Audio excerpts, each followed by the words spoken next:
Lights, camera, action. We have Mike Ryan with us today, and I am so excited to get going here and talk about producing and really getting into a discussion on independent film finance and where our world has gone. And Mike has been around doing this for a long time, back to, I think, to the 90s, right? Yeah. You and I think, have almost a similar starting point. Mm-hmm. So tell me about what you've been up to lately, and we're gonna bounce around, but let's do that. What you been up to lately? Yeah, there's a little bit of a crazy 18 months. I've shot 4 films, and they're in various stages of post and moving into distribution. I shot one large budget film with Bruce Dern and Lena Olin, which was great. That was in East Hampton. We shot that, and that just played in the Hamptons Film Festival, and now is out to about to start distribution. What's the title? That is called The Artist's Wife, written and directed by Thomas Dolby, and that character-driven piece. Bruce Dern is an amazing performance, and Lena Olin, my second film with Lena Olin. So and that was the big budget, and I just had a film play in the Memphis Indie Film Festival called Faith, which is now about to sign with the distributor, and that's in the kind of the festival throes right now. That was a tiny budget film I shot in the San Joaquin Valley last August. I did a film in March in New Zealand with Jake Mahaffey, who did Free Indeed with starred Julia Ormond. Did that in New Zealand. What are the budgets on these? So like the Dolby film was in the kind of 3 range, a little under $3 million. The Faith film that starred Brian Garrity, and that one was under $200,000. Wow. Yeah. Wow. Yeah, that was tough. I mean, it was designed well. It wasn't really tough. I mean, we wish we would have had more money, but we made it work for what we had. It just, it's tough. How'd you, it's painful. The question comes, how'd you do that? You know, when you're at that number, you're really looking at a lot of interns, a lot of, so the writer-director teaches film in California, and so he was able to get a lot of his students. We're getting a DP who's basically, doing it for next to no money. A lot of times these DPs are working in the commercial world. They want a feature. They haven't done a feature, so they bring their crew who are dependent on them, their grips and electrics, who are dependent on them. How many days of shooting? Most of the films I'm doing now is 3 6-day weeks. Okay. Yeah, and so it's not easy, but I mean, when it's designed well, it's doable. And the film in New Zealand was a New Zealand driven. The director's from New Zealand, so that was a large amount of money from the government. Put in some private equity, and then a distributor came in to gap that, and that was New Zealand a little bit. Around 1.5, and we did that in New Zealand for more than 18 days. And then I did shot in 35 millimeter Panavision this time last year down in New Orleans, which was great. And that was a under $1 million art film that we shot in anamorphic Panavision, which was amazing. I hadn't shot film in probably 10 or 15 years. So you shot 35? 35, yeah. Oh, wow. Yeah. It was a great experience. For that budget? $750, yeah. I mean, it was, again, designed. Unbelievable. Yeah, and when it was designed, we were on a spit of land, Grand Isle, and literally our hotel was across from our main location, and the whole spit of land was, abandoned to nothing except for us. And this is all about... in a budget like that, this is all about keeping an enclosed location set up where you're not making changes and having to do a lot of different things, right? Because in order to keep a budget at that level, you can't be having a film that travels and breaks set and goes to stages and back.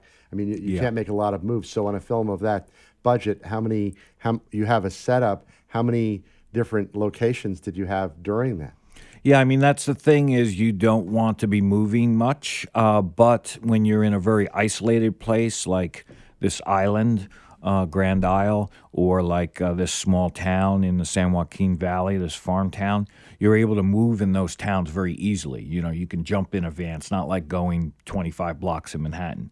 You know, when you go across town in a place like a small town, it's easier, so you can get more bang for your buck when you're in isolated places. And we drop in, and then we all stay in the same hotel, and then we try to get as much crew as possible locally. And the ability to be able to commandeer space is also easier, right? Is that? Oh yeah, I mean, Yeah. you know, we just in the film called Stay at Condor Beach, we had an old abandoned cafe which we redid, turned it into our own location, which was our own cafe. We owned the whole thing. It was right across from the hotel, so it was just, you know, there's a lot of benefits to being outside New York City. And these are locations that are not coming at a real price tag of any kind, right? Not significant. No, it's not. Right. That's not the biggest. And like all films, low budget that are shot on film, you know, the film stock is a big part of the budget. It's huge, huge. It always was. Even when I did Junebug, and we shot, Super 16. You know, the budget was driven a lot by the cost of film stock. Well, my recollection was $500 for 11 minutes, and probably now it's more expensive than that, right? 50 cents a foot for 1,000 feet was 11 minutes. You were probably shooting on 400 footers. Yep. Oh my God! Yeah, you and then burn it's just through money very fast on that with the time. You have to be very careful about what you shoot, right? Yeah, you have to be careful about what you shoot, and also the realities of post and what that goes through, and the cost per, you know, putting it through the gate. And you scanned and finished in 4K or 2K or how did you yeah. finish? So you know, now it was developed at Kodak in Long Island City, and then it goes to Metro, and there it gets transferred. And yeah, we went to 2K. Yeah. So, Nice. So it's great. I mean, it's And then you it's then you really rendered exciting. Avid Media, and Yeah. then you went back to the 2K files and conformed from them, or you had to rehang the negative. No, you don't go back to the negative. No. I'm saying that in the case of this workflow, you would not. Yeah, It would not. Yeah. yeah. Yeah, and so it's pretty exciting, and we had some great crew that came out just because we were shooting 35 millimeter Panavision and anamorphic that were excited about being there. We had a great loader who had been on The First Man loading, which was an amazing film, you know, that came out last year. That was 16, 35, Super 8. Oh my And God! so I had a loader. It's not easy to find a loader who can handle this medium. You know, there's not many. of them. there are not many left. Yeah. The crews are not many for film. No. Yeah, no. and for independent film, a challenge for only a producer who knows. Yeah, Yes, it's not easy. So I had a very full year. Usually I've been averaging around 2 a year, films a year, and so this was an exceptional, strange year. I was in China. I shot a film in 2017 in China, and that hung me up. I got stuck over there for like 7 months, and so a lot of things kind of pushed while I was trying to get out of China, and so that's why there was 4 this kind of past period, which is a little excessive.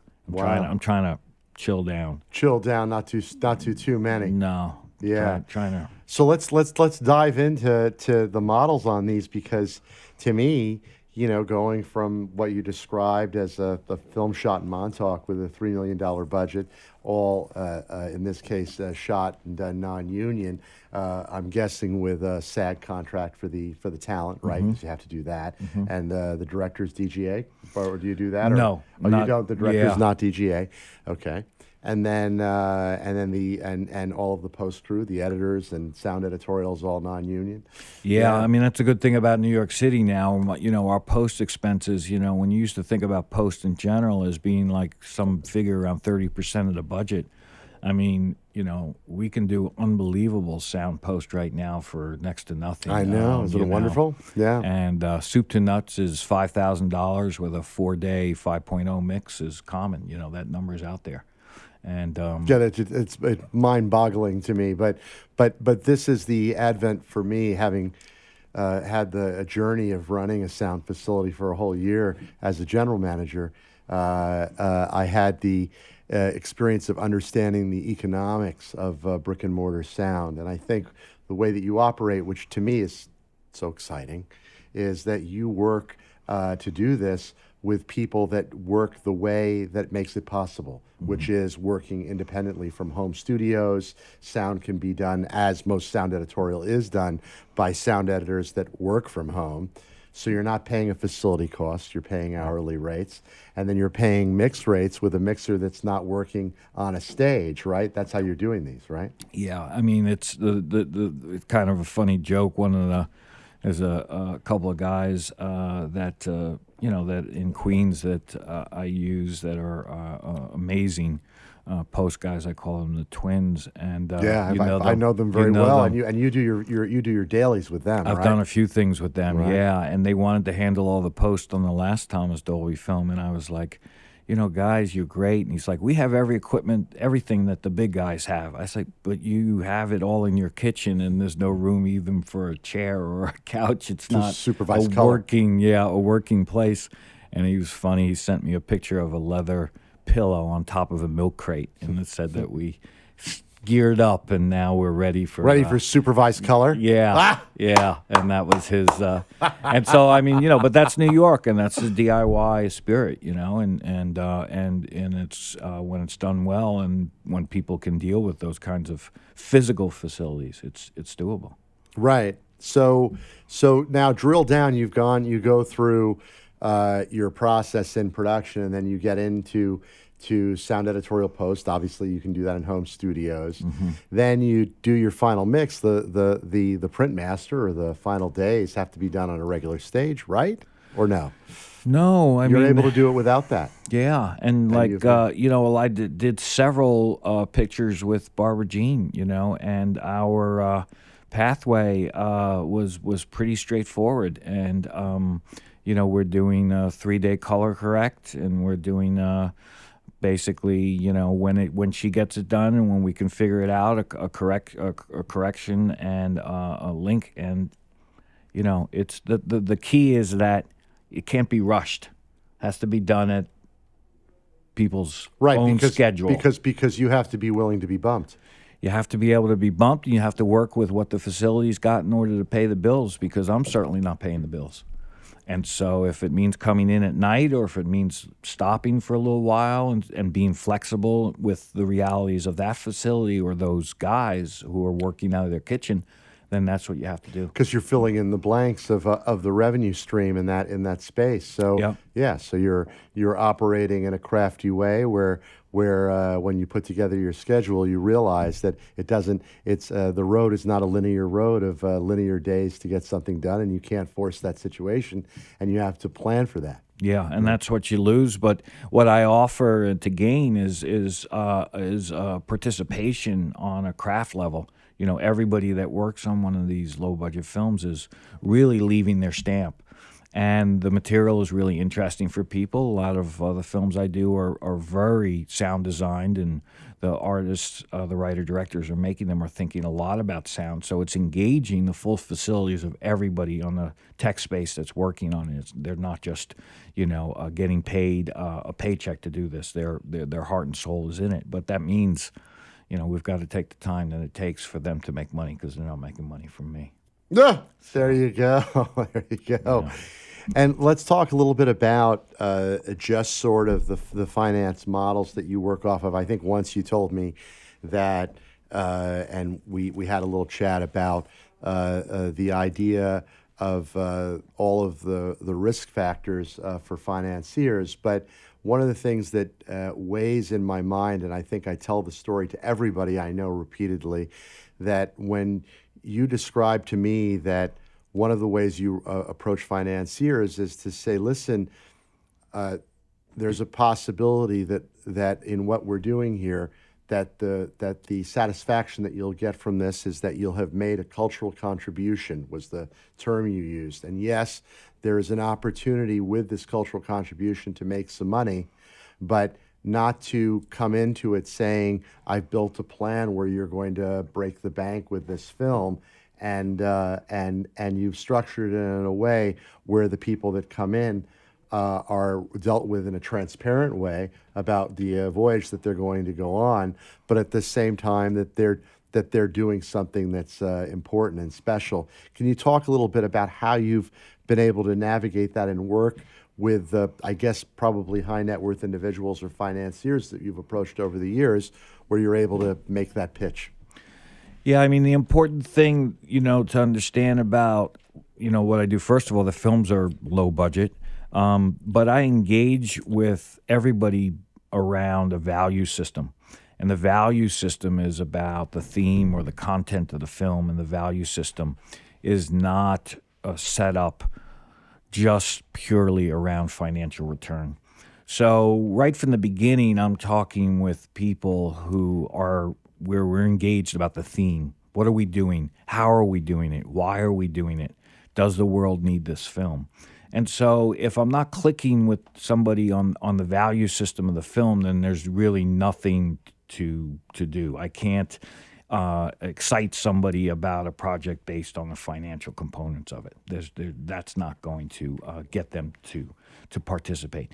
They have to feel empowered about the theme and about the value system that the film represents. And just like an artist will go into debt or will go into divorce or go into ruin their physical life in order to make a particular film, there are people who participate in that on a financial level who have the same passion. And so what I try to do is to try to find people who share our passion for the value system of this particular film. And so the financials are all there. If it makes money, they will make the money back. It's all set up the normal ways. But these things are driven really by a passion level that's not about passion for finances, the passion for the content. So these are somewhat like investors. I don't even like to call them investors so much. They're almost Philanthropists? Philanthropists to a degree, although, it's not a donation model. We're participating in the profit space so that we're hoping to make the money back, and there will be money back. And some of them make more money and some of them make less. But it's really about somebody who is driven passionately about the particular theme. So they can't, I'm not going to engage with somebody who's wants to give me money because they want to make money. That's not going to go anywhere, and I'll be straightforward with them about that. That's not a positive for both of us. And so then the question is, how do we find people for particular films and that's the struggle, and it's difficult.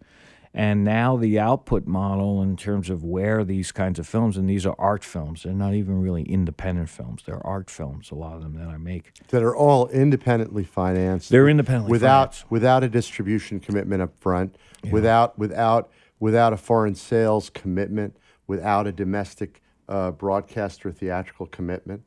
So the world is open. The idea is that if these are all equity positions, and I'm sure that they're not 100% equity, there's probably some debt, right? I'm guessing in the structure, that there is an opportunity to go to the marketplace and be unencumbered by ownership at the back end, right? Because you're not working with someone who says, well, you've already given up the rights to this, and this, and this. So on many of your projects, you've not given the rights up to foreign sales, or you have?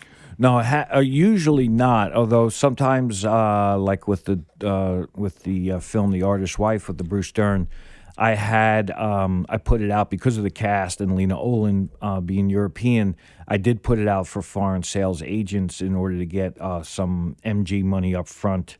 And I was able to do that. So you were able to use that model, which is the old foreign sales model. It's the old one, yeah. And then, I'm also an EU citizen. I'm an Irish citizen, and so I participate in the EU. So I have another set of films that are just operating in the EU system. Like the New Zealand film was a New Zealand government film, but MPI, the distributor, came in and they carried a lot of cash up front.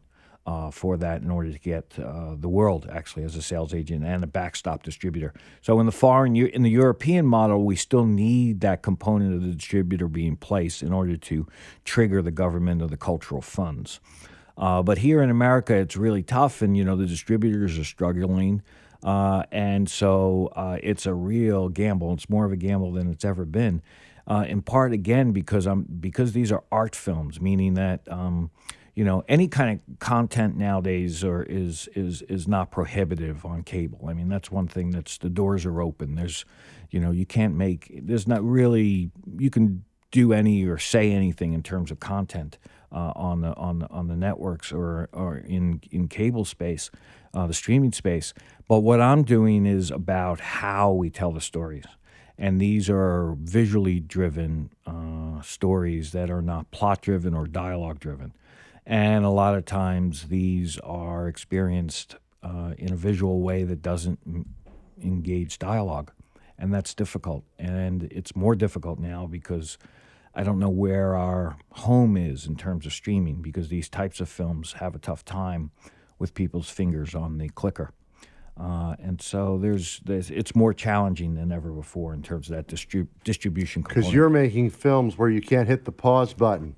Yeah. Is that it? I'm asking. Yeah, I'm asking. You can't, and also you have to ride through periods of I don't know where I am, or confusion, or ambiguity, or silence. And silence doesn't really work well on TV. It doesn't. You're so distracted.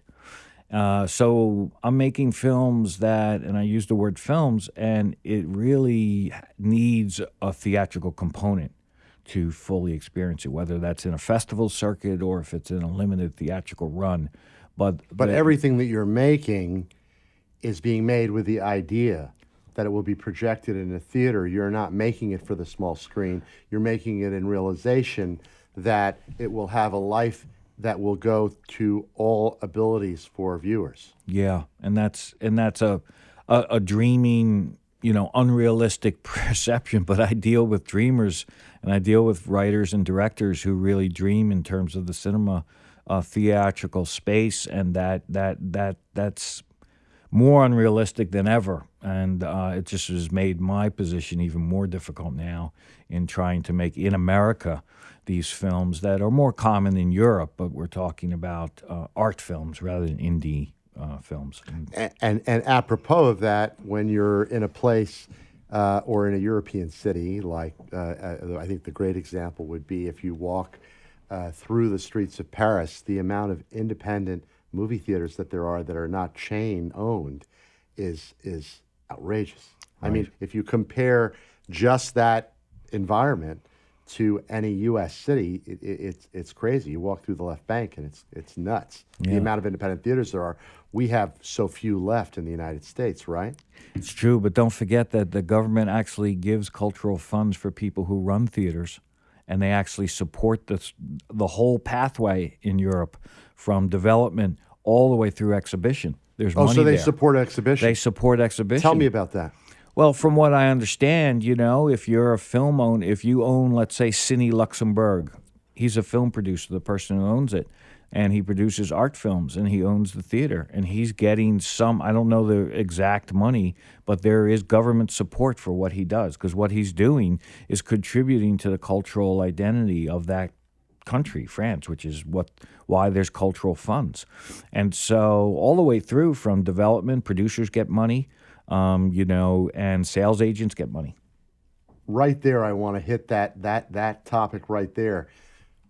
A producer's life is about developing projects. When you develop projects, right, typically you're not getting paid through an overhead deal necessarily, right? You're developing something where you're planning and budgeting and then raising money. Talk a little bit about your life as a producer, having to basically carve out your calendar for periods of time that I'm guessing are not paid with overhead, right? I mean, yeah. Talk a little bit about how your life works in that way, because you're making a lot of films. Yeah, that's so like the film Faith, which we shot last summer, is probably, the director and I worked on the script probably close to 6 years. I mean, it was off and on, but before I even got to casting it, I was spending an enormous amount of time in drafts and redrafts. And I spent a lot of time in development, meaning, let's look at this story. And then I look at the draft and I say, let's just do an exercise. Let's rewrite the whole story, but from this female character's point of view. And do you get involved physically in the writing? Sometimes, but generally, I come from a writing and directing and acting background, so I have some pretty clear thoughts about it. But it's all the writer's work. I'm trying to make their best film. I'm not making my film, and so it has to come from them. So I'll try to encourage that. I don't want to write it out for them. I want to hopefully, just like you would talk to an actor, you don't want to tell them what to do. You want to give them the setting in which it appears organically. So the development process is one in which we have to share the same goals or the same objectives. And to that degree, I have a certain amount of writing exercises that we go through.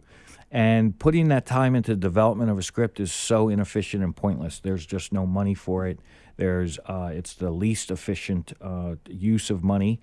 And it's the thing that people do the least nowadays. At the time of Good Machine, when I was helping out Good Machine make films, Ann Carey had an office, and all day she was just dealing with scripts. It was a beautiful Developing thing. scripts, right? Developing scripts with a financial overhead model that paid for a staff of people to work on story. And when we go back to that era, you were making films like Ice Storm and the other storytelling, for Todd storytelling, Laramie right? Project we did Laramie, for HBO, right. And Door on the Floor. Door on the Floor I acted in, it was just a different time, but that development model was part of the Good Machine situation, which had always struggled, actually, even in the high time.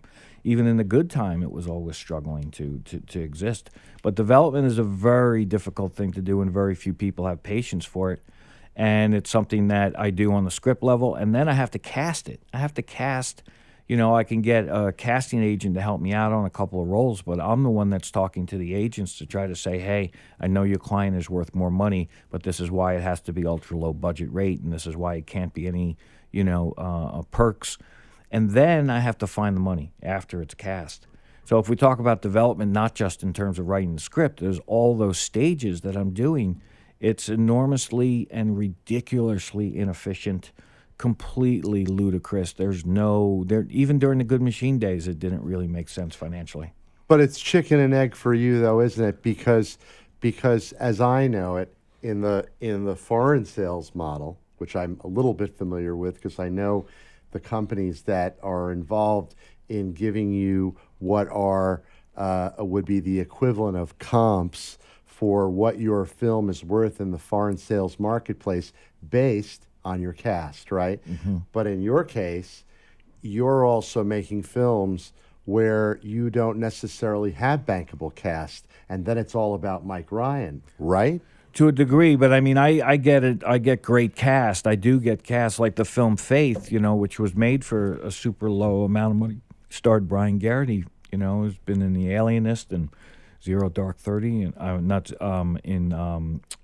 the other Catherine Bigelow film, and was it Hurt Locker? Hurt Locker. Hurt Locker, yeah. And it's a great cast, and Ido Goldberg and Nora Jane Noon, great cast.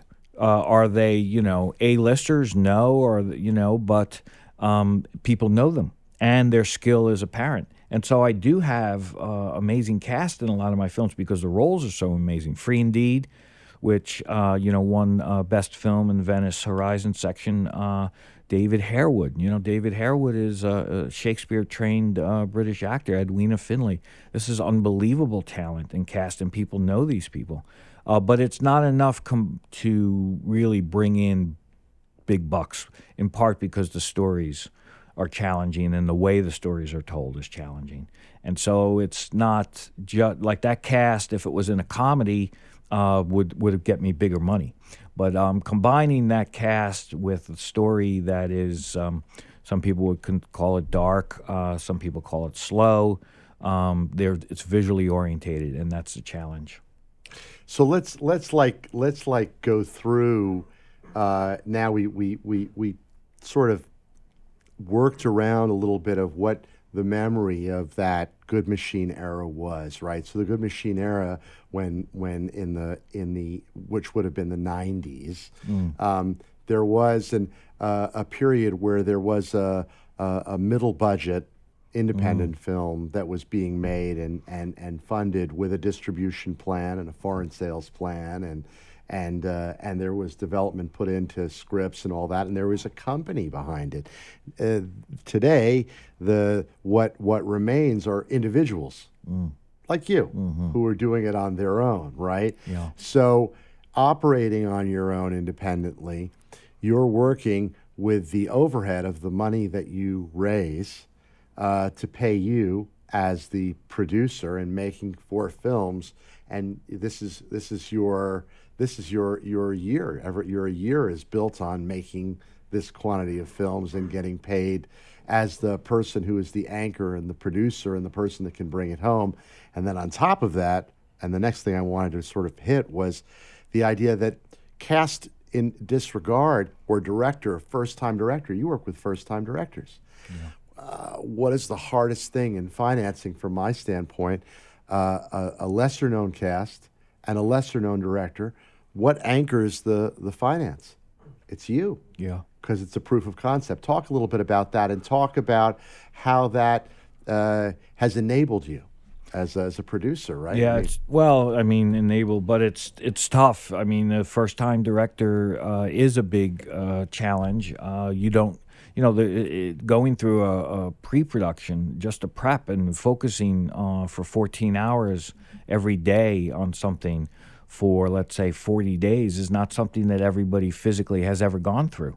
What happens emotionally when you become obsessed with one thing and are literally only doing it from the moment you wake up until the second you go to sleep, and it's still going on when you're sleeping. And some people can't get through that, and that's a physical aspect of the first-timer that's a risk, and that is a real thing. And so I'm a kind of a backstop for a lot of first-timers because I can direct and because I am a very hands-on producer. I like to be always behind the camera. I'm there if the director wants my opinion. I will sometimes be able to provide help with actors or guiding them if we feel like a performance could get better. And so I have a lot of tools in my kit that I like to use coming from acting. I feel like I am really good with actors, so I'm there literally a lot of times behind these first-time directors, and a lot of the money knows that I can do that, and I have done that. So that's a help, and I enjoy being involved in all process. I'm often in the mix. I'm often in the mix, having arguments or discussions with the director about the level on the room tone. I find first-time directors, they get into a sound mix and they get obsessed with the room tone, and that's all they're hearing. And it's amazing to me to see that hearing is arbitrary in some ways. And somebody will say, all I'm hearing is the fan. Like, can you bring the fan down? And it's like, that's in the mix. Don't stop obsessing about it. Sometimes I'm literally in the mix with the director, helping them mix it, the picture. And I like doing that. And understanding what the environment is in the moment, because what you've shaped is something that you've lived through the entire time. Mm-hmm. So knowing from that moment that you're in the mix stage, going back to the moment that you were shooting and the environment of sound that you created, and all of the components of Foley and sound design and all the things that lead up to the mix that then become the components of sometimes creating an environment with all of its background from scratch. Yeah. And someone has to have been through that experience all the way through. And it's funny, I worked with a mixer when I ran the sound facility that I was at, that was started as a location mixer.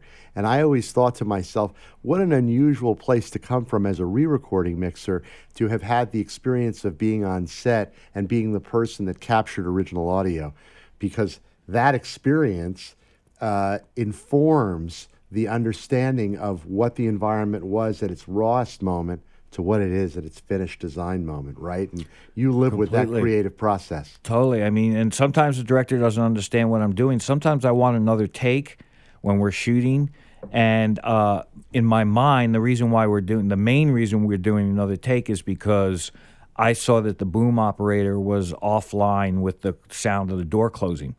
And rather than try to get the door closing wild, which I'll do later in the break when the director leaves or walks off with the talent, I want to try to get that in that mix and try to get it better. And I'll go to the sound mixer and say, tell him to favor ahead the door and get ahead of him on that, so we can get the door before he gets there. And so, like, those kinds of things, I'm totally, because on these low budget films, I'm not doing Foley. And You're doing no Foley. No, a lot of my times there's God. no Foley. Of And course. so I'm grabbing sounds. I'm working with the sound mixer. The sound mixer is on set is very important to me. And so that's part of the reason why I like to be on set, is like I'm actually building the whole Foley. I'm building it. Part of the low budget process. Totally. Because that whole idea of sound design, sound effects, and Foley, which is a cost to fill the sound of the room in making a movie. Oh my God! Most people say, "Oh, we're gonna do that at the end." That's not part of this. We're shooting this performance, and the elements of sound and the environment are not going to happen while we're shooting. Yeah, and that's part of the low budget thing is, and a line producer is not going to be the line producer who's really just dealing with the budget for the shoot. They're not going to be worried about post. They're not going to be worried about, the line producer is gone on the last day of shooting or the last day of wrap. They're not going to be wanting to add more time to the shoot day to get sound and to get wild sound, or to make sure that we got the door closing, or if the footsteps were really important and that floor was unique, I want to get it now. They're not going to do that. The line producer's not going to do it. And so all it is really up to me. The director doesn't even hardly want to do it, because in most cases they haven't sat in this low budget sound process, and they just think from film school that it's going to be a Foley and there's going to be 5 days of playing with sound, which in low budget doesn't happen. So it's just me on set. It's fantastic, because this is like, to me, these are the tools of the low budget producer, and it's like just so important to structure that. Go into a little bit. Tell me a little bit about the stuff you mentioned before about the European Union. You're a passport holder. You work with European CoPro. I want to go to school on this with you, because this is something where the complexities of what you've done in European co-production, but also tell me a little bit about that, plus the thing that you did in New Zealand and how that worked. Kind of drill through how those deals came together, and in as best detail as you can offer. I mean, the key to the whole European model is that people have to understand is that it's tied to the writer-director being of that country. So it's not about like an American writing a film for Paris or New Zealand thinking that they can get that country's money. It doesn't work that way. You have to be, the writer-director has to be of country of origin or have a passport in that country for it to work, to begin. And I come in as somebody that has an Irish passport as an EU.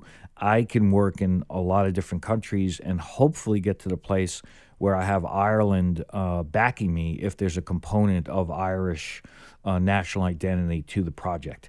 And so there's that component. And then as an EU person, I get a certain count as a certain amount of points. So I do a lot of line producing for European films who are shooting, let's say, in America, and I count towards a European system of points where they combine different countries in order to get different systems. So that I use that as a benefit. In New Zealand, the government, as a writer-director, Jake has become a New Zealand resident in order to participate as a New Zealand artist and get their money and to live there. And he loves the country, and he's moved his family there, and he teaches there, and he has a full-time job. He was born and raised in Ohio.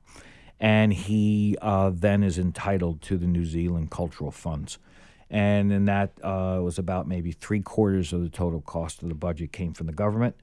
I had to put in an equity portion, which was small, and then we had to have a distributor on board, and they put in another chunk of money. And so out of the 1.5, 800 or so comes from New Zealand, and the rest is between myself and my equity and the distributor. And the European model works because each country can put in a certain portion, and you want to combine countries in order to get above $1 million. So you have a French-German co-production or New Zealand, and Ireland co-production. Are those done with territory theatrical commitments? Generally, yes. You have to. Each country has to actually be a part of a copyright owner. It's very different the way it works in the EU. Is that every participant who's getting their government money, their representative producer is a copyright holder and is sharing the copyright. It's very different than what we have in the States. So it's not a carpet-bagging situation where people go around and just kind of take different funds. It actually has to be tied to the country, and the content has to be tied in relation to the identity of that particular country. And it has to, it's not something that you do just for finance reasons. You have to it's a little more complicated than it may look from here. But it starts with a writer-director being from one of those countries. Now let's talk a little bit apropos of that. Right now, in the advent of the desire, specifically, we'll say for making local content by a conglomerate.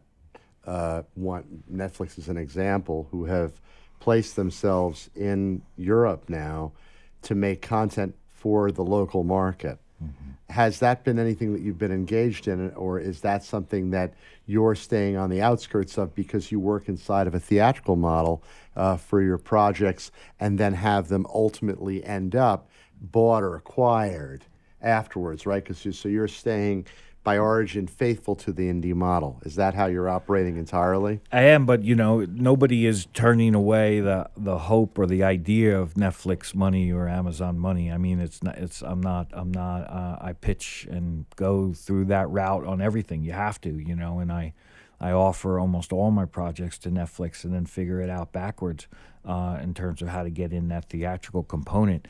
And in terms of Netflix in Europe, a lot that is handled through my European partners. So, but it's a component of every film deal now. There's not something that you can ignore, and so everything involves thinking about or hoping for or positioning for those, because that's where the money is. And I do have a TV project, one TV project that I'm trying to make outside the U.S. for an international market that could also work in the U.S. Great. Yeah. So you're going to work on some episodic. That has not been your in your timeline normally, correct? No, I haven't done it at all, but I found a series of books that were very cinematic and not plot-driven and not dialogue-driven and very character-driven. It's in the space of Nordic noir, which is very moody and atmospheric, and we have a great actress that's interested, and we're trying to figure out how to position that, but it's definitely something that would be primarily created in the European market for European market that will have additional value in America because it's also primarily in English, even though it would be shot in Europe. China, tell me about it. Yeah, it was difficult. I mean, I want to know about that whole story. I'm like, first of all, I'm pretty close with Keanu, who did Man from Tai Chi there, and then I have a number of people who I know that have worked with what, at least at the time, was the CFG, Chinese Film Group, and all different. And then, of course, we're both fairly close with Danny Wolf, who spent a lot of time working in China and sort of setting himself up over there. And to me, the entire ecosystem is that of being in the know, knowing how to operate there. So tell me a little bit about what your journey was in working in China, how it began, and what it was like, and what it was like creatively, and what it was like financially. Yeah, I mean, it was difficult, and I think most people will say that, but the difference between Danny and I is that Danny brings the money in, and my project was completely financed by a well-known Chinese actor who has his own large film company, and so it was a Chinese writer-director. I worked on the script with him, and he was educated in both Beijing and New Zealand. So he had a story that took place in a kindergarten in Beijing for wealthy children who are learning English. So there were roles in there for English actors. And it was 60% in Chinese, and we put a script together and presented it at the Shanghai Film Festival, and won top prize and won a kind of an ability to meet with different financiers. And we made the film for $3 million with American cast and Swiss first AD, Japanese production designer, and an American DP. So they were curious. The Chinese company was curious as to how I would make such a film in an American model, and their original budget was over $7 million with a 50-day shoot, and I told them that I could do this for 2 in 25 days or 30 days, and they wanted to see that happen. And in relation to that, they gave me, I said right away, I identified, I got to have my own first AD, I got to have my own production designer, my own DP, and be able to make it with a small crew, which is difficult in China. They don't do things with small crews. We made the film, and in the end, talk about that. What do you mean by they don't? Does that have to do with the labor or workday rules and how many hours would go in, and that you need more crew to do things in a? Tell me about the cultural reason for that. Yeah, the difference there, they have first of all in terms of rules, the rule is they work 7 days nonstop. Okay, so they'll go 90 or 120 days in a row. So they have no breaks, so their labor rules don't require the rest of the world labor rules are. That doesn't exist. Doesn't exist. Okay, and consequently, wow. It's extremely inefficient. Wow. Extremely inefficient. And I would try to explain to them, there's no benefit to having a 7-day production office. Because I'm here on Sunday and I see them drinking tea and smoking. They're not doing anything. You get more value if you gave them Sunday off and then tell them that they had to be done by 11 p.m. on Monday, and that was the work day. You would see if they couldn't grasp that. And I had American cast, and I had deals with the DP, and I told them that it had to be 6-day weeks, and we couldn't do it. Every week I had a fight with them about it. They wanted us to work on it, and they freaked out. On Sunday, they were like, the amount of time, the money we're wasting because crew is doing their laundry, they said. Right. I was like, no, I wouldn't say that. And so they pile on the crew. The crew is paid down. It's very corrupt. The department head will pay down people. I looked with the line producer. I said, half these people, who are their names and where are they on the list here in terms of their payments? They weren't even on. They were getting paid down through other people. In the crew. It was very inefficient. Wow. So actually one person was getting paid and then that person was paying down the seconds and thirds? Yeah. That's a structure that I've never heard of before. It was ridiculous. Wow. And it made for very much an inefficient system. You see people sitting on set sleeping. And that is common even on bigger budget. Mine was low budget, but it's common, and it's just not a good situation. And labor laws, or the idea that the crew is a crafts person, doesn't exist in China. People are really the work, which is weird because our opinion is like, oh, it's a communist country, they're going to respect the worker. No, there's no respect, and the crews are too big, and they're inefficient. But we muddled through it. We got through it. We made a great film, and we sent it to the censor board, and they rejected the whole thing. It was like about 5 pages of saying how it was culturally dangerous. Okay. I want you to tell me that story because it's very similar to what I had heard on it. I'm not going to go into detail on another project exactly like that. I want to know more about that. Yeah. In other words, so you went through a review with the storytelling that you've done, and I know that I know of an example. Once again, not to reveal the title or name of the film, where there was editorial and changes made because the cultural review did not allow for something to happen, for someone to kiss, to hold hands, to, or whatever, something that was not allowed to happen and was not acceptable by the Board of Review. Yeah, and ours was actually more deeply rooted in the story itself, which they approved the script before we shot, and either they didn't get the subtext or it became more apparent when we filmed that this was a critical look at the wealth gap in China. It became apparent to them when they saw the final cut at how critical it was about that wealth gap. So And the story talking about the wealth gap in mainland China. yeah, Aha. yeah. And they felt that part of the story was something that they didn't feel comfortable telling.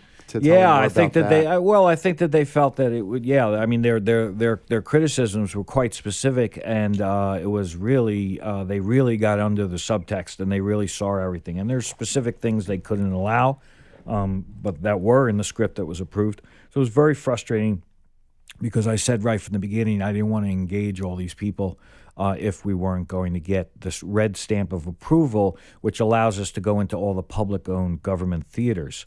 I didn't want to just make an art film that was not going to go out wide. And that was why I wanted to make it, to see to what degree this kind of critical subtext could work on a mass level. And in the end, it didn't work. They caught it. Now, when we made it, it was less restrictive than it is now. Beijing is China's in a kind of a different mindset than possibly when we started. So it may still come out at some point. What year was this? We shot it in 2017. Okay. And prepped it, and we were in Shanghai 2016 Film Festival, and we were shooting in January of 2017. 2017, and then you were in China from the beginning of 2017 through the End fall. of 2016, trying to get it going, prepping it all the way into like I say, it was like a 6-month process, and it really just killed my schedule. And then the production starts beginning of 2017. Yeah. And then did you do? I don't recall where you said you did post on this. Was that done there? Yeah, it was all done there. It was Okay. all Chinese equity that paid for it, and Okay. it was all done there in China. And you stayed through that process? No, I didn't. At that point, it took the prep. What happened is that labor is so cheap, they just pushed everything, and everything was about waiting for the actors. And they didn't set it up in such a way that they felt responsible about people's prep time. And so every time I would say, okay, this actor's not ready to start work in 2 weeks, then we have to recast. And they were like, no, we're going to wait for them. I said, well, if we wait for them, it's going to be another 3 weeks because the blackout date's on the other person, and we're going to lose them, and that other person's more valuable. And this is what we do. We can't have everybody. They were like, no, they wanted everybody, and they kept waiting. And it was that kind of situation because they were really casual about the production designer's schedule and the production designer's pay. They were on flats, and they didn't care. And so it was that, again, that disrespect for labor that killed the prep time. When we're prepping, we have a start date, and I've only got 3 or 4 weeks to prep. It's only that much time that I have the production designer, the set dresser, the AD, and I can't just suddenly say, oh, we're going to extend by 3 weeks. Like sometimes we'll extend prep by 5 days at max, but it's going to be a big hit financially. There, it just kept every other month there was another extension to prep. And it was all about the cast, nothing about the crew. So, And then the production itself, was this, how many days was this again? I'm sorry. we shot for, I think, 32. For 32 days. So this was Yeah. a more robust schedule. Yeah. Then when you wrap production, actually, let me rewind the clock a little bit. When you were in production, there was an editor that was receiving the dailies and cutting while you were shooting, right? And you were shooting digitally, I'm guessing, Yeah. right? You were shooting on whatever the Alexa. area, the Alexa, okay. And you were doing dailies, and you had an editor cutting on Avid in China at near you, right? It was all sort of centralized, and you were there while the production editorial was going on through the 30 days of shooting. But did you not stick around for the completion of post-editorial and director's cut? Yeah, I didn't. I mean, I left once we wrapped, and because I Okay. was backed up in the States, and then I got all the cuts digitally and made my notes directly gave to the comments. director. Oh yeah. I'm very involved in the editing process by giving notes. I never actually have shot a film. I don't think I've shot a film in which the director didn't have final cut. So that's one of the things I do. All of my films are about the director. I'm there to serve the director, the writer-director's vision. And so I'll give a lot of notes. I even sometimes do my own cut and just give it to them and offer it to them. While we're shooting now with technology, it's so amazing that, we're able to have editing suites on multiple set. places, yeah. Yeah, and so not only am I looking at the dailies as a producer while we're shooting, I'm cutting together sequences. And sometimes the director doesn't have that energy to do it, and we have an editor who's doing it, and I'm kind of watching over that, and then presenting what I see as potential problems or issues to the director and focusing them on it during the weekend.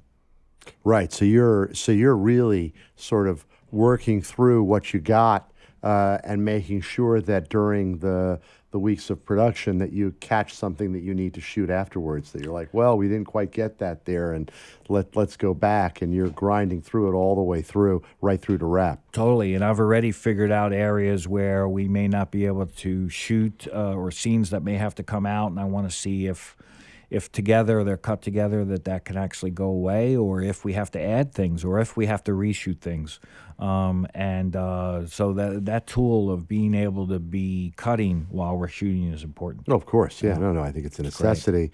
So, okay, now through this process, all involved, leave it wrap, get the cuts. You're giving notes and taking it all the way through. Now it gets presented, as you said, to the government and the board, and they reject what they've received. What happens after that? Yeah, the consequence is we're in the limbo zone. With this film right now? With this film, yeah, it's unreleased. unreleased. Still right now. Yeah, okay. It's unreleased. And that government review took place in when? Beijing. When was it? Probably the start of 2018. Okay. Yeah, start of 2018, and it came down really negative. Couldn't be changed. It was, tied into the whole subject matter. So we're rounding the bend to year 2 of a locked, cut, and wrapped editorial and review, and you still have a film that's finished that you appreciate and feel, and that everybody feels happy with, that goes unreleased. Now, this is an unreleased film for China. Yeah. Okay. But does this film have a life in another part of the world that you can deliver it to?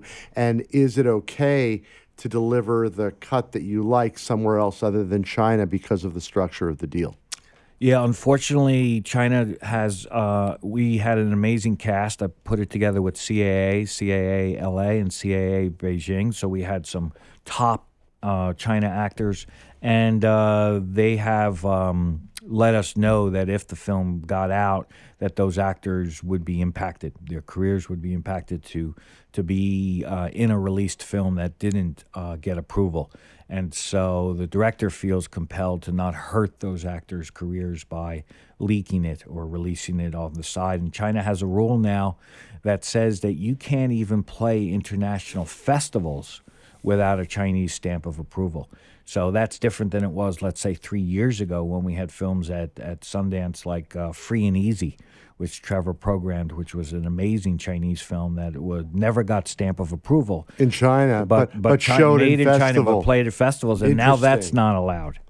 And what is the consequence is that the director and the cast would be blackballed in China from making another film in any way. Wow! Yeah. Holy cow! Yeah, they're quite persuasive in letting you know that it's not in your advantage to go against their rules. Okay, so now on hold, but there's still. Is there a version of a recut that's acceptable creatively? No. That allows it to go out? No. So it's in a cultural standoff. Yeah. It's a finished film that everyone's proud of that is blocked by the government, and there's no compromise version that makes sense for the artists. No. That can go out. Yeah, so it's unfortunate. So the actors love it. The actors think it's, top actors feel that it's a great performance. They're proud of it, and there may be a change in culture or positioning about that, but yeah, there was no way to cut it out or make the government's cut. And so the poor writer-directors, after his first feature, he's unreleasable and he's in a limbo. With that, he's had to figure out another way to work. And that's actually common in China. I think there's a lot of films that we won't see that didn't get the stamp. Wow. That is just amazing. At the same time, we do see films like An Elephant Sitting Still, which didn't get a stamp but played, at Lincoln Center, and but that didn't have any cast at stake. and that had a European component to it in terms of financing, so it was able to get leaked out. And then there are amazing films also that do get the stamp of approval that are made in the indie model, like Suburban Birds was a film that I saw at Metrograph. That was a very powerful Chinese film. But there are also a lot of films that don't get out. Wow, just blocked. Yeah. Unbelievable. Let's rewind the clock because we've been talking all about all this current stuff, and I do want to go back to how you went from being, as you said, someone who had worked as an actor and sort of gotten into the business. And even though we've known each other for over 20 plus years, I don't know that early story. I'd actually like to know that. I don't know. I don't remember hearing the beginnings of Mike Ryan. Yeah, it's strange. I went to high school in Xavier on 30 West 16th Street in the 70s, and I was a theater person, just at that school. It was a very strong theater, and everything that I was into was music, theater, and dance. And I didn't really even know film that was kind of starting at that time, barely in the city. I went to films with my father in Times Square. He worked in Times Square that were action films, and then I was studying Taekwondo at that all through high school. So we'd go to Bruce Lee and karate films, untranslated in Main Street Theater in Chinatown, and then I was into that, and then I was into non-narrative film at the Collective for Living Cinema, and into Stan Brakhage and Ken Jacobs, and those were my rock stars in the village. Stan Brakhage, yeah, fantastic. Those were Millennium and Collective for Living Cinema, and a lot of non-narrative. We had a big non-narrative space in high school, and so I didn't even know anything else. I didn't know about art films or anything. Then when I went to college in my last year, after directing and acting in a lot of theater productions, I saw a silent film, and it kind of blew me away. And after I graduated from college in '84, I realized that this narrative filmmaking space was pretty exciting, and that it was a medium that I could understand, unlike theater from beginning to end. It was graspable. It was a young medium. And so I got a job at the Bleecker Street Cinema projecting in the 16-millimeter room, which was non-union, in '84. And that gave you a free entrance to all of the rep theaters through Manhattan. And that was the Thalia, the Metro, Theater 80, St. Mark's, all of the New Yorker, all of the theaters you could go to for free. And I started at 6 p.m. at the AG room. And so screenings would start at 12 o'clock up at Metro, uptown. And I'd be there and seeing all the classics and learning everything. And I did that for close to 2 years, projecting, until outside Metro. One day I was out there, and Dan Talbot, who owned New Yorker Films and all these prints and the theaters. And the Lincoln Plaza Cinema, Lincoln I might Plaza. add. We were outside the Metro. I still remember it to this day. This is, like 85 or 86, 85. And he says to me, "What are you doing?" And I was like, "Oh, I like this projecting thing. I'm getting to understand the whole medium, and I want to do this for a few more years. Got my application into the union. I'm looking to move into the 35 room."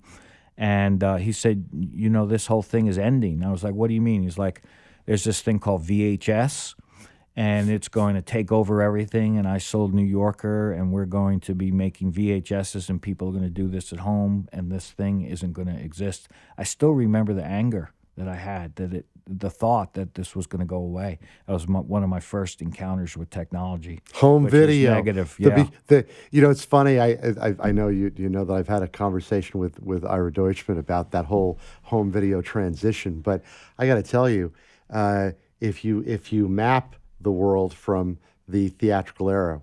I mean, we both graduated at the same time in '84, right. And I too worked as a film projectionist during those same years. 35 millimeter simplex projectors with carbon arcs at the Somerville Theater in Davis Square. So showing 4 movies a night, also a moment of film history that you witness in every single day going to work. Right. And for me, as is for you in your life. The theatrical era never ends. The theatrical era is the social experience of being in a room with others, not being at home, whether it's with a VHS tape, a DVD, or the ability now to stream. It doesn't matter. These are all capabilities of viewing. They're not the only form of viewing. And then recently, let's look at what Netflix did. What did they do? They bought a theater in L.A. They're invested into the Paris cinema. Am I right? Yeah. Yeah. Okay. So let's get real. People know that whether or not it's a boutique or a large release platform, there is a reason for our cinemas all over the country. And I think I remember when I went to Art House Convergence. I don't know if you've ever gone to it, but they hold it before Sundance every year. It's a conference. And the entire conference is based on independent cinema owners around North America. Right.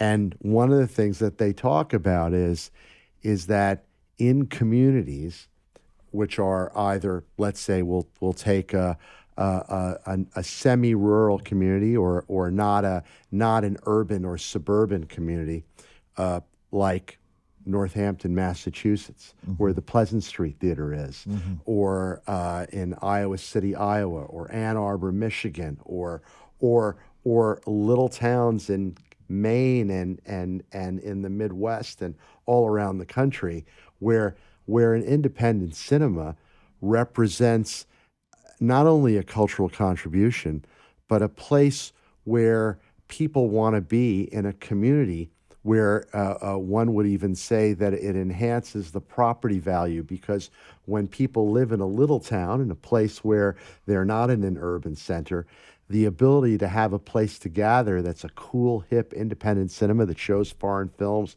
and independent films, regardless of the revenue stream of it all, it adds to the value of the community. Yeah. Right? I've seen that in a theater, the Texas Theater, out just across the water from Dallas, in Oak Cliff.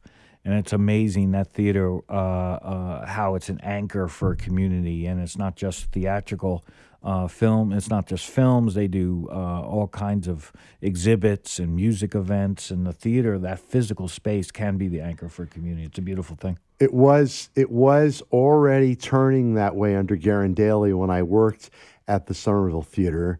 He was the old manager before he became the owner of the Somerville Theater, of the old Orson Welles in Harvard Square. And back when I worked for him in 1984, he used the stage for live performances. And on weekends, regardless of his cinema schedule, he would have acts like Taj Mahal, Bonnie Raitt, Donovan, the Neville Brothers, Michael Doucette and Beausoleil.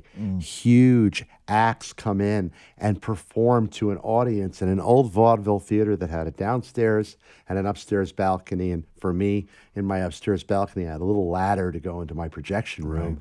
This is an old vaudeville theater from the 20s that he was using as should be, a theatrical space to have live music events and show calendar events, and also have theme events for moviegoers.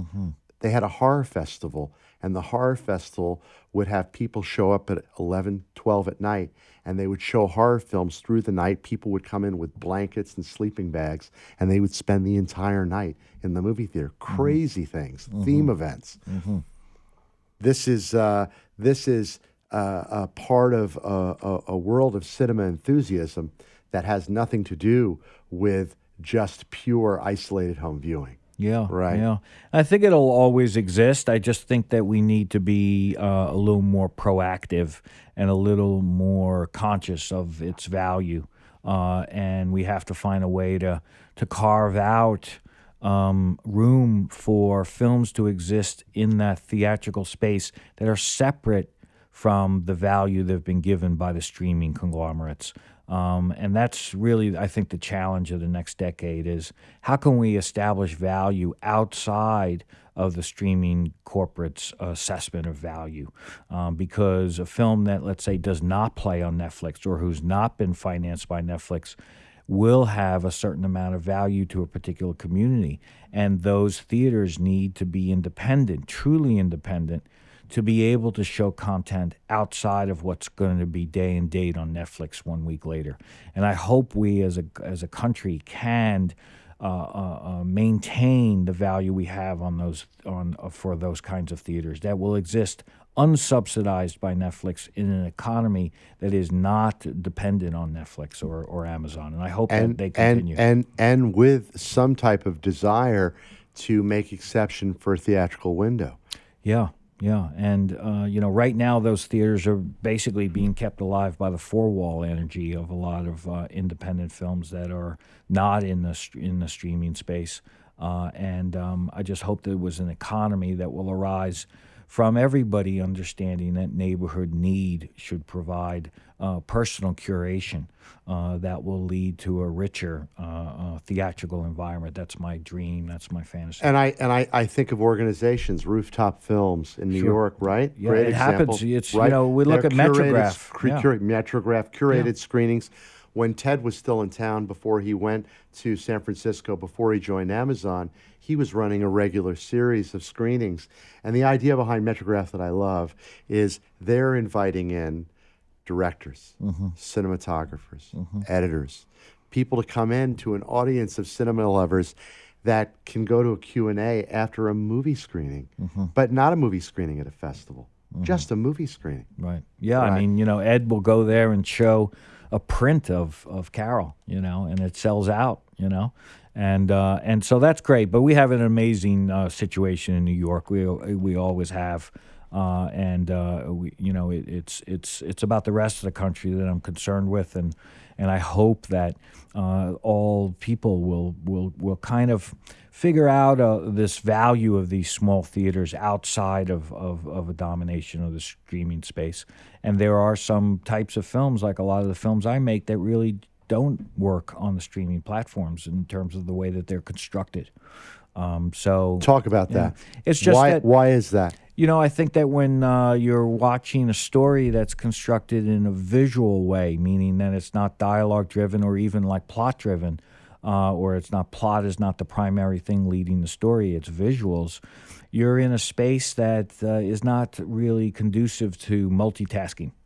And so generally what happens is somebody will watch a movie, and when it gets quiet or whatever, they'll pick up their phone and do a Twitter or something, or they'll go and keep it running and go do something else in the living room. And there are a lot of films that are constructed and designed around the quiet times, the quiet spaces. And so image-driven films are ones that have a tough time in the streaming space, especially with data that they can see where people click off, and they know that. And a slow second act will get somebody to click off, and there's such a thing as slow burn horror. I've made a few of them, and that is a type of film that builds in an incremental way.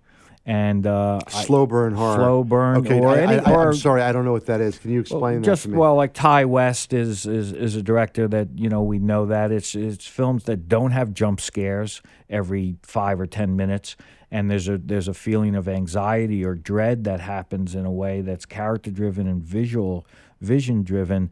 That's different. They would call, I think some people would call The Witch slow burn horror, or Midsommar even. Right, but when you think about it, right, the genre, horror, okay? This is actually an important part of our entire landscape of cinema, right? Horror is a genre unto itself that has a huge audience, a huge following, a huge repeat desire. And it is, am I correct in saying, it is a theatrical audience, is it not? It's also a streaming audience, but I think there is a foundation of it being a theatrical audience, or no, am I wrong? There is. Certainly in New York and in Brooklyn, we have theaters that really do well with offbeat horror programming. And one of the films that I was involved in, I was one of the producers, is Sweet Sweet Lonely Girl, and we sold it to Shudder. And Shudder, as a streaming space, specializes in this type of horror, and they have a real audience that loves this type of character-driven horror, and we've done amazingly well with Sweet Sweet Lonely Girl on Shudder, and we found our audience. How does Shudder work? I'm sorry, It's a subscription service. I don't know. So tell me about It's how, through what they are. A&E. I think it's $5 a month. It's a subscription service that just specializes. They have like the back catalog of Mario Bava, Dario Argento, a lot of the Italian giallo horrors from the 70s. And then they have character-driven art horror or character-driven horror. We were one of their first American acquisitions. And the film Sweet Sweet Lonely Girl is a film about, it's character driven. It's not driven by blood or guts or scares even to that degree. It has an anxiety, dread, and there's an otherworldly component to it, and an intersection with the otherworldly. It's Is this so? It's a fantasy component, but it's not driven by, I think, what you referred to as sort of the Jump scares. the jump scares of horror, the methodology of doing horror. Yeah, I mean, we see it with Midsommar, and with A24 has had a lot of theatrical success with these types of films, and it comes, almost everybody in the space worships Rosemary's Baby, as a film that really is elevated horror, in that sense, and that means that it's character driven and it's image driven. And so Shudder works as a streaming space, a perfect example of the good side of streaming. And I'm very happy that film, Sweet Sweet Lonely Girl, found its audience. I'm trying to make part 2 of that now. And are Shudder as acquisition only, or what? Tell me about them. They've gotten now recently into putting money into greenlighting films, just like A24. They're more active now with that, and they're quite successful. It's an amazing subscription service. I don't know how the consumer is going to navigate all of these options in terms of subscriptions, but we have dedicated audiences for Shudder, for their brand of horror. And in my case, with the types of films. Is it North American only? I'm sorry. I'm learning about Shudder the first time from you. I should know about this in my world. This should be something that should be on the tip of my tongue. But I'm sitting here learning about what this is right now on the spot from you. Yeah. I mean, no, I think it's just it's a U.S. and Canada. I think I'm not sure. I don't think it's in Europe yet, but a lot of the feeds for this come through the Fantastic Fest. Fantastic Fest is a festival in that we have that's the premier horror otherworld science fiction festival. Where is that held? I think it's in Texas. It's held, I think, in Austin. In Austin, yeah. Okay. And all right. Then there's several international festivals in Spain and Munich that are also dedicated to horror. Yes, yeah. And so a lot of those horror festival fans are fans of Shudder. Wow. Yeah, so in that sense, it's great. Streaming has helped get certain films out and find their way. There's a little boutique company in my old building at 110 Leroy called Ammo Content. Have you heard of them? No. Okay. Yeah, so these are popping up. Yeah. These guys, Ammo, as a footnote, I mean, Shudder, you said, is a very defined space. Ammo is an alternate streaming service for narrative features, but not specific to a genre. Okay. So, but as I understand it, they're doing deals that are not paid acquisition deals. They're doing revenue share deals, but out of the gate with filmmakers and putting together a campaign to get them out and selling them as and I don't know whether it works on a pay-per-view model or a subscription model, because I've never gone into Ammo Content. I actually want to get and talk with the guys and learn more about them. Yeah, me too. But they have been going to acquire, and their acquisitions are not really with a minimum payment guarantee, sometimes a small payment to acquire, and then a revenue share. And they're doing it with the entire spectrum of the narrative space and operating on the outskirts of what are the core, which obviously is all of the major streamers, including what will now grow into the Disney Plus, Apple, and then of course HBO Max and the Warner streaming, right? Because that space is breaking wide open. Yeah. Yeah, and they're not all making. In the case of Amazon, it's more acquisition, I think, for the moment in terms of the theatrical space. But in the case of the others going into competition with with Netflix, who are clearly a producer. They're making movies in episodic. Wow. Yeah, Wow. Very I mean, cool. yeah, I think it's interesting. Yeah, Very cool. Very cool. Yeah. Yeah. So the theatrical space was where it started for me. Literally for those years. I left Bleecker Street to get a job at MTV in '86, and I worked in long form content. Started as an intern, then a PA, and then left there after a couple years as an associate producer. And Mark Pellington, writer director, and I were there at the same time at MTV, and making shows like liner notes and docs about music bands. And then So that would have been 86, 80, 87? yep. And then I eventually ended up at NYU for grad school for writing and directing, where I was until like '93. And then I wrote and directed and co-produced a feature, which I made, raised money for. Which one was that? It hasn't gotten released. It's one of the goals. I shot on Super 16. I made a tragic post mistake, which was I did burn in visual time code, and I've got to redo the whole thing. You have to rescan the negative. Yeah, I have to rescan the negative. But that's how I met Ted and James. I made the film. They saw a rough cut. And Ted and James, I still remember the meeting I had with them above the taxi cab, the old Good Machine. Which on was Canal Street? No, Before that? No, in the 20s.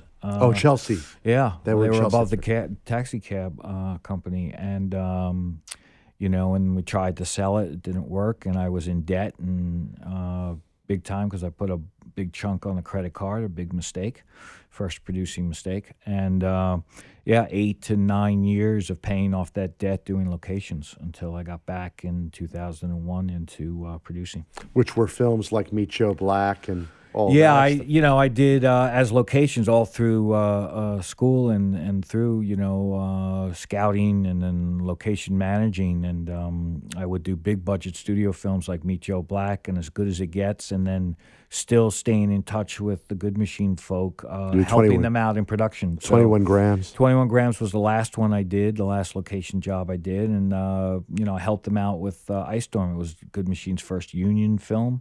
And storytelling and Laramie Project, and just working with Ted and James because we had the same vision of film, and I would do big budget films to make good money and then take a pay cut to work on Good Machine films in the 90s until I got out of debt, and then Palindromes and Junebug were the first two films I produced. Remember them well. Yeah. Todd Solondz, Palindrome, shot down in Puerto Rico. No, that was another one that we did. We did Life During Wartime. Life I During did in Wartime. Puerto Rico. That's right. Palindromes was before. Yeah. But both Todd Solondz films. Yes, and I'll take the credit of being Ed's maybe only digital film. I took Ed down to Puerto Rico to shoot Life During Wartime, and we shot on the Red, which he drove difficult. him with him. That was a journey. Yeah. A journey. Yeah, that was early days of trying to figure that out, and thank God, Ed was able to continue and flourish in film space and didn't have to go digital that way, But he tried it out. He tried it out with and me, and then kept shooting film. Yeah, and has an unbelievable body of work. Well, you worked on Far From Heaven. I was location manager on Far From Heaven, and it's just I always love locations because it's working with space. It's working with trying to understand the director's vision as represented through spatial components.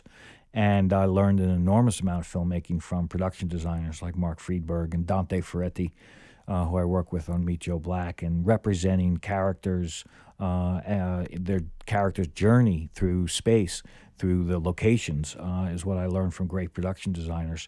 And then, of course, great DPs, working with Fred Elms and people like Ed, to see how that space is represented and lit in terms of how it was picked and why it was picked.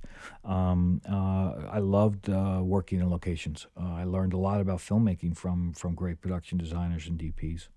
And probably this makes the sort of effectively paves the way for being an accomplished, low-budget, efficient producer, right? Knowing how to manage locations and space, perhaps, and working with figuring out the most efficient ways to shoot and produce comes from that foundation. Yeah. Combined with a love for Roger Corman and the ideas of turning one location into 3 locations and how you do that, and understanding the ability of one location to serve multiple functions, which, even though we had $120 million on Meet Joe Black, Dante Ferretti was still doing, and what I learned from Dante was that even real locations have a plastic component, meaning that every real location needs to be shaped for the frame, and that the only reality is the frame. And expanding my mind that way in terms of the reality of the frame versus the reality of the physical space, and how you can use aspects of the physical space to create a frame reality. And that's what Dante did for me. We prepped that film, Meet Joe Black, for close to 7 months. It was an absurd amount of money and production that we did on that film. But it was a glorious time. I worked very closely with the production designer and the director to understand the possibility of space. And even though it was a $100 million plus film, all those lessons are applicable to the $100,000 film. and the tools, right? When working in locations, because you talk about what's in the frame, and that's what you learned, right? There's a guy that I know because I'm an associate in the American Society of Cinematographers and have worked in color correction for a whole portion of my career. So I got very close with DPs, and one of Nick, I forget his first and last name, but he created a technology called Artemis. Have you heard of it? Yeah, I love Artemis. I did a Turkish film in Detroit. Let's talk about the use of art, because to me, when you talk about the use of the frame, right? Yeah. To me, when I was with Andrzej Barkowiak in Poland at the Venice Festival, the creator, the man who created Artemis, was there, and he was demoing it, and I watched Andre use it and talk about what he would be doing with it. And everything that you're talking about using and making the frame is a location storyboarding, still photo creation, right? I mean, that's what they talk about, how the use of it. No, we used Artemis. I made a Turkish-German film in Detroit. It was an international co-production, and I was a line producer, and called Grain, Turkish director, and we shot in black and white, reversal. And we had the Artemis, we put in the actual lenses that we were using, the DP was using, and we were able to pull them up on Artemis, and our DP would frame them up in that lens, and I would do the same, and then we would have an actual storyboard to the frame based on that lens and based on what the DP was telling us. For each shot. For each shot, yeah. It was a sci-fi film, a low-budget sci-fi. We had a little more than $5 million, and so we had to dress the frame. And so for that, it was amazing. And I worked a little bit with Sidney Lumet. Sidney Lumet would basically do period films and would be out in New York City, out on the street, and he would literally say the frame is going to be from that bus stop sign to that fire hydrant, not an inch over. That's what Sidney would do. And so the art department knew they just needed to literally dress for that frame. And Artemis was something that Sidney would have loved, because he would have used that to literally just only dress that frame. And that frame would be distributed to the crew or emailed, and we would know what the frame was. And in terms of not all directors can work that way. Certainly Sidney did. And so that is an unbelievable tool for those who want to use it in that way. Now, there are some directors, who don't want to be constricted by that kind of predetermined frame line, or want the actors to determine the frame line. But in the case of certain directors like Sidney, and certainly when we were making this sci-fi film in Detroit, we needed to lock the frame so that the art department knew how much to dress. And the last project you did you work on Before the Devil? or which one did you work with him? With Sidney. I was I was doing a lot of scouting and jumping in and out of films a lot all through the '90s. But Night Falls in Manhattan. Night Falls in Manhattan was one you did with him. Yeah, because the last one I worked on with Sidney was Before the Devil Knows You're Dead. But beautiful stuff. And the crews always talked about how his production day was very confined. He didn't like to have a long production day. Yeah. And he didn't like to do a lot of takes, and he liked to have rehearsals done and boom, boom, boom, boom, boom. We could talk on and on. I sometimes do just Sidney stories, and unfortunately I didn't do a full film with him. I would drop in as a scout or a manager for a small amount of time. I never did one film from beginning to end with him. But I, as a New Yorker and as somebody that was always shooting, the scouts or different people would have to be hired, and I often was dropped in on his films. And I could get to see him work. An amazing guy. Amazing, right? Yeah, I'm lucky that I was able to just see him as little as I did. Right, because it's just a total brilliance. Yeah. Did you get a chance to work at all with, who were your, of all the directors that you worked with, who were your favorites? Well, I mean, I'm pretty proud of a film that I was one of the producers on, which was Bela Tarr's last film, which is A Touring Horse. He's my favorite director. Satan Tango's coming up again for another run for a week at Lincoln Center. I've seen it, I was trying to count, it's over 10 times I've seen it. And Bela Tarr and the source of that novelist are my favorites. So I was lucky to have a small part in The Touring Horse.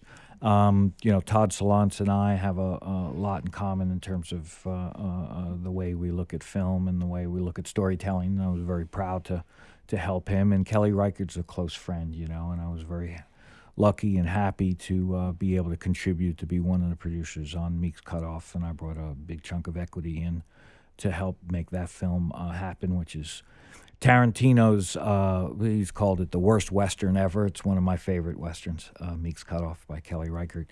I did a film with Hal Hartley in Turkey and Berlin. I'm really, really lucky about working with great artists. Yeah, Rick Alverson. I did the comedy with Rick, and that's one of the joys of my life is being able to work with great artists like Rick Alverson and Kelly Reichardt, and that's what gives me joy, really. And you find yourself through all these journeys being on the road and being away, and that's been a challenge, because I haven't been able to shoot much in New York City just because of the cost, it's just so difficult, and it's such a busy city. I tend to stay away from busy cities like Atlanta and New York City because it's hard for me to get the low-budget crews when everybody's making the big bucks.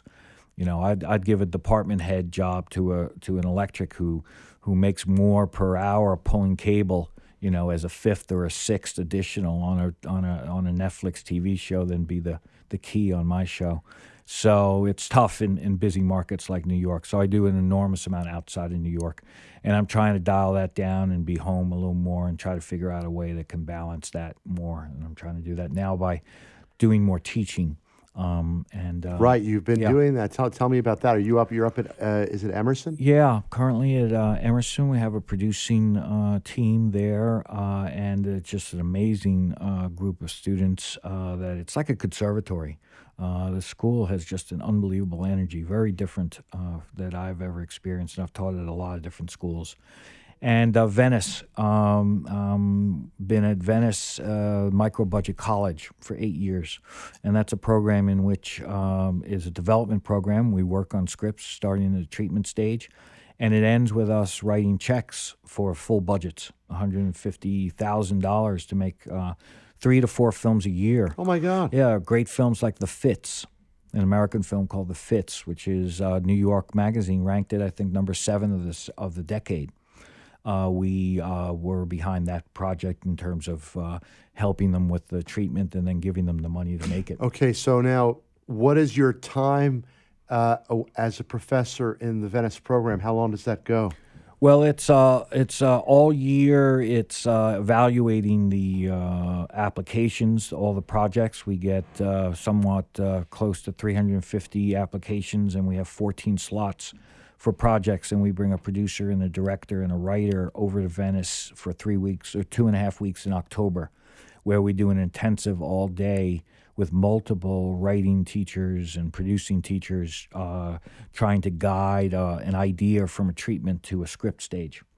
And that's in October, and then we bring back 3 or 4 projects in December and January, and then they're released and they shoot their films in their countries starting in February and March. They go through an editing program to edit those films, anchored by Mary Stephen in France. And then they get a world premiere at the Venice Film Festival, their own section. That's called the micro-budget college screenings. And it all originates from your October program. That's where it starts. Yeah, we take there's 14 projects are there in the October session, and we work on them. And even films that go through that October session that we don't finance, eventually almost all of them get made through other means because of the work we do in development. So it's kind of a development lab, which is why I love it, because we're working with scripts, and they're dedicated to really different types of films, but they lean towards art films.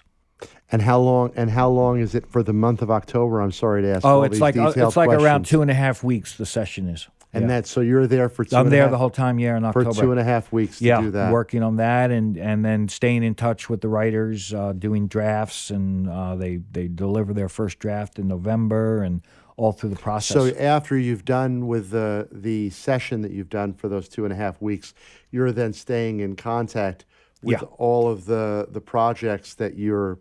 yeah.